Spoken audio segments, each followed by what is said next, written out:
अथ श्री मल्हारी वज्रपञ्जरस्तोत्रम्।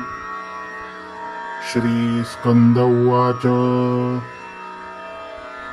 शरणागतदीनार्ती हरणं शरणं मम।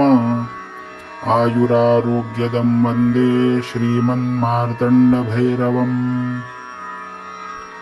महायुद्धे विवादे च महाकलहपातने यशो विजयदं वन्दे श्रीमन्मार्तण्डभैरवम्।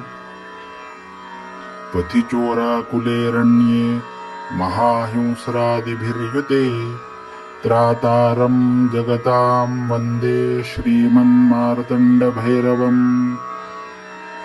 महादुष्टजने देशे महापर्वतरोहणे महाभयहरं वन्दे श्रीमन्मार्तण्डभैरवम्।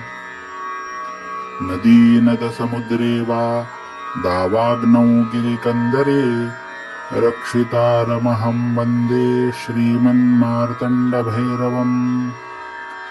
येभिर्यः पञ्चभिश्लोकैस्त्वां नमस्कुरुते जनः ततः करोति यत्कार्यं तस्य सिद्धिं कुरु प्रभो। श्रीमल्लारे महादेव पाहि मां करुणाकर सर्वसिद्धप्रदाता त्वं श्रीमन्मार्तण्डभैरव।